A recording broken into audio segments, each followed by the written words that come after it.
Hello friends, welcome back to our channel.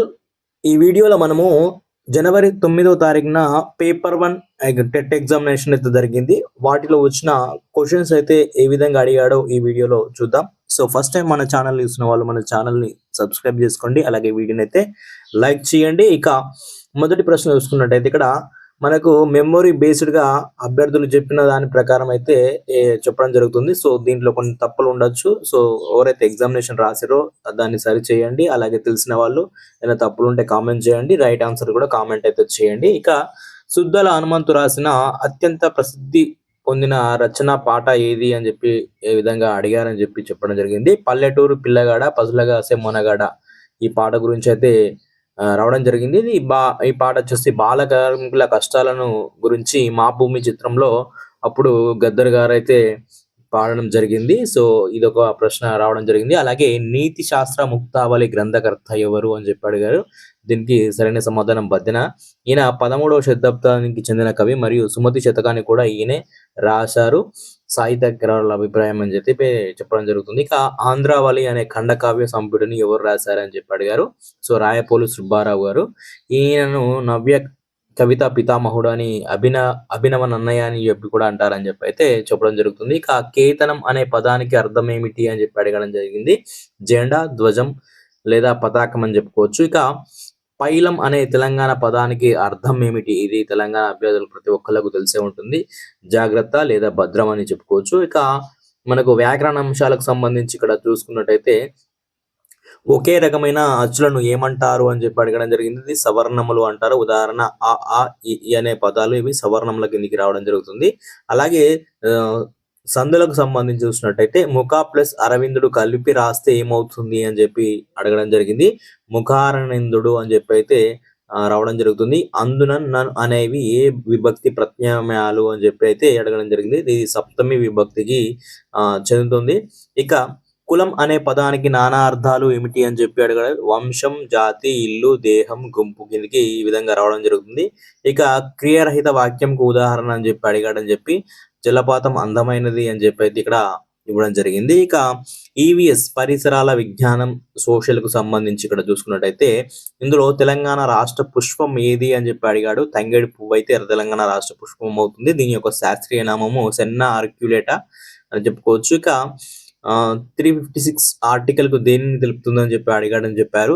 రాష్ట్రపతి పాలన. ఈ సమయంలో రాష్ట్రంలో గవర్నర్ పాలన ఉంటుంది మరియు కేంద్ర మంత్రి మండలి సలహా తీసుకుంటారని చెప్పి చెప్పుకోవచ్చు. ఇక అలాగే తర్వాత కూర్చుని వచ్చేసి ఫుడ్ మైల్ అంటే ఏమిటి అని చెప్పి అడగడం జరిగిందని చెప్పారు.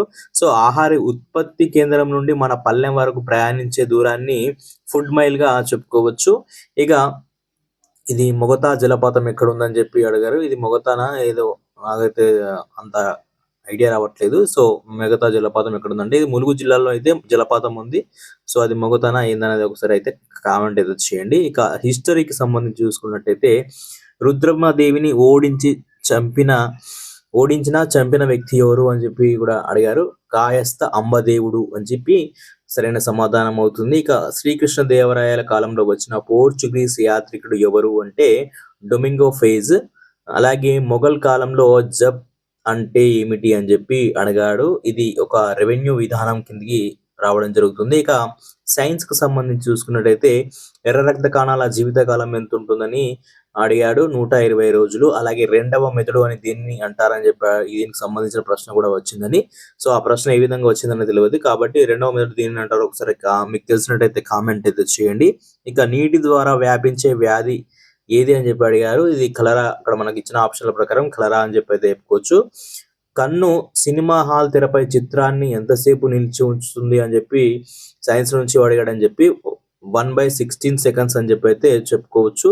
ఇక సైకాలజీకి సంబంధించి చూసుకున్నట్టయితే ఆర్టీఈ యాక్ట్ 2009 ఉపాధ్యాయ విద్యార్థి నిష్పత్తిపై ప్రశ్నలు వచ్చాయి. సో ఈ ఆర్టీఈ యాక్ట్ 2009కి సంబంధించి ప్రతిరోజు ఒక ప్రశ్న అయితే రావడం జరుగుతుంది. అలాగే పీజూజే సిద్ధాంతం, సాంశీకరణం మరియు అనుగుణ్యత గురించి కూడా రోజు రావడం జరుగుతుంది మనకు సైకాలజీలో. ఇక అభ్యసన సిద్ధాంతాలు ఏవైతే ఉన్నాయో అవి కూడా రోజు రావడం జరుగుతుంది. తోర్నడైక్ యత్నదోష అభ్యాసన సిద్ధాంపు, బదలాయింపు మరియు పరిశీలన పద్ధతిపై ప్రశ్నలు రావడం జరుగుతుంది. అలాగే కార్ల్ రోజర్స్ ఈయనకు సంబంధించిన అంశాలు కూడా పరీక్షల్లో రోజు అడుగుతున్నారు కాబట్టి ఈ టాపిక్స్‌ని అయితే ఖచ్చితంగా చూసుకొని వెళ్ళాల్సి ఉంటుంది. ఎప్పుడైనా సరే ఈ టాపిక్స్ అనేది చాలా ఇంపార్టెంట్ టాపిక్స్. ఇక మ్యాథ్స్ అండ్ ఇంగ్లీష్‌కి సంబంధించి చూసుకున్నట్టయితే ఎల్‌సీఎం, భిన్నాల ఆరోహణ క్రమం, వైశాల్యం, సగటు, మధ్యగతం, దీర్ఘగణం, ఘాతాంకాలు మరియు సౌష్టవ అక్షరాలపై ప్రశ్నలు వచ్చాయని చెప్పైతే అభ్యర్థులు చెప్పడం జరిగింది.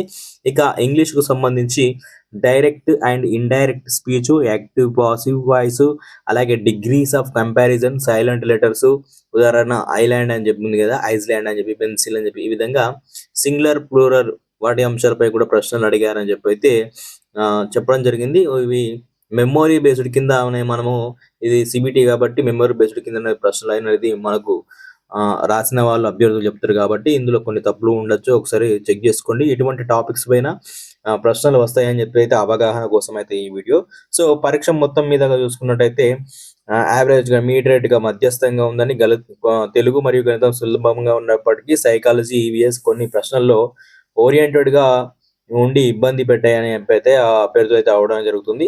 సో ఇందులో దాదాపు మనకు సగం ప్రశ్నలు సింపుల్‌గా ఉన్నా ఇంకా సగం ప్రశ్నలైతే ఖచ్చితంగా అప్లికేషన్ ఓరియెంటెడ్ పద్ధతిలోనే మనకు టెట్‌లో ఖచ్చితంగా అడుగుతాడు కాబట్టి, సో ఈ అప్లికేషన్ ఓరియెంటెడ్ వచ్చే ప్రశ్నలనైతే ఖచ్చితంగా మీరు అవగాహనతోటి మంచి ప్రిపరేషన్ తోటి వెళ్ళినట్టయితే మంచి స్కోర్‌ను టెట్‌లో సాధించే అవకాశం ఉంటుంది. సో ఇది ఇవాల్టి వీడియో. ఈరోజు 10థ్‌కు సంబంధించిన వీడియో కూడా మన ఛానల్‌లో అప్‌లోడ్ అయితుంది. సో వీడియో నచ్చినట్లయితే లైక్ చేయండి. ఎవరికైనా యూజ్ అయితే వాళ్ళకైతే షేర్ చేయండి. Thank you friends. All the best.